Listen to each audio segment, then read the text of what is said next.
Baik, masih mengenai pembahasan garis lurus ya. Nah, sekarang di sini Ibu ingin menyampaikan suatu materi mengenai kuasa titik ya. Mungkin nanti kuasa titik ini akan kita perdalam pada materi lingkaran. Nah, namun tidak ada salahnya di sini Ibu ingin menyampaikan terkait dengan kuasa titik terhadap garis lurus ya, atau yang kita sebut garis saja. Nah, apa sih kuasa titik itu? Ya, kuasa titik terhadap garis itu adalah suatu nilai yang menunjukkan letak atau posisi titik terhadap garis. Ya, jadi kuasa titik ini dia berbentuk suatu nilai ya. Nilainya berupa bilangan real ya. Nah, bagaimana cara menentukannya? Ya, menentukan nilai kuasa titik atau kuasa titik itu dicari atau didapatkan dengan cara mensubstitusikan ya koordinat suatu titik ya, misalnya diketahui titiknya x1, y1 ke persamaan garis yang mau kita cari bagaimana posisinya terhadap titik ini atau bagaimana posisi titik ini terhadap garis ya. Nah, jadi caranya tinggal disubstitusikan x1, y1 ini ke ax tambah by tambah c sama dengan 0. Bagaimana? Misalnya seperti ini. Nah, maka kuasa titik kita lambangkan dengan huruf K besar sama dengan ax1 tambah by1 tambah c.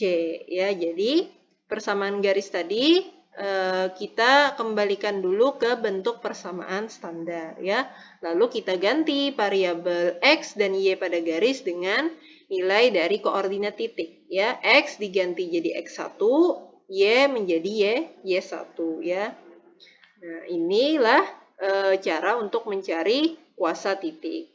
Ya, misalnya kita punya contoh.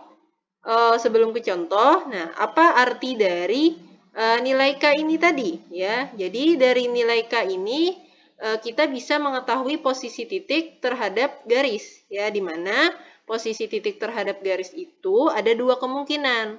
Kalau dia tidak di dalam garis atau pada garis, maka titik itu berada di luar garis. Sehingga ya dari nilai K tadi, kalau kita menemukan nilai K-nya sama dengan 0, maka titik tadi dia berada pada garis ya, atau bisa juga disebut bahwa garis ini dia melalui titik.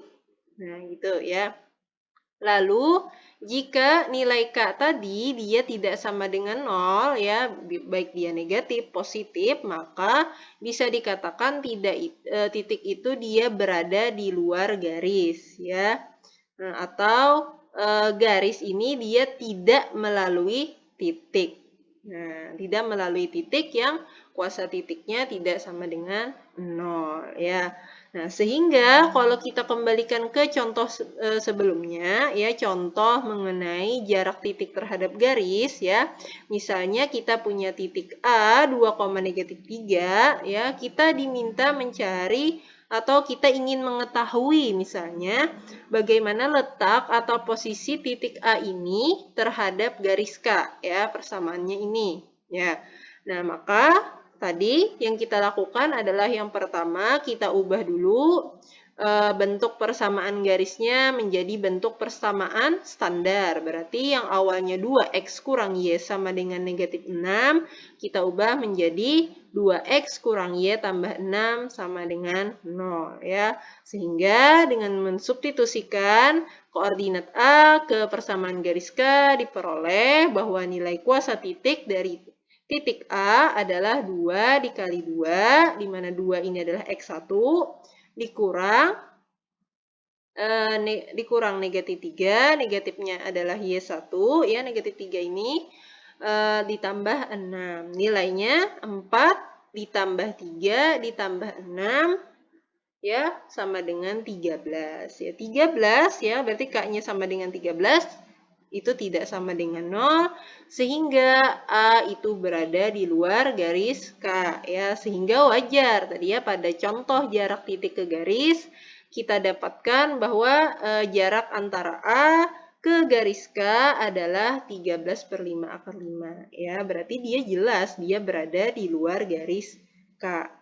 Nah, itu dia pembahasan mengenai kuasa titik terhadap garis ya. Dan terakhir masih di garis lurus akan kita bisa kalian baca ya, nanti sudah ada penjabarannya adalah mengenai persamaan normal hash dari suatu garis ya. Jadi kalau di awal kita mengetahui persamaan garis itu adalah AX tambah BY tambah C sama dengan 0 ya, persamaan standarnya.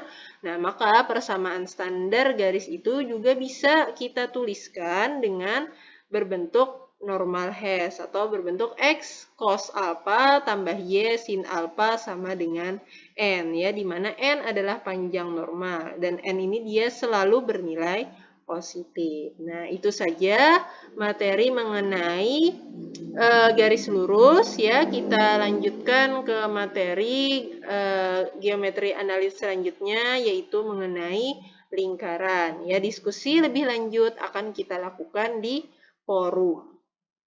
Terima kasih.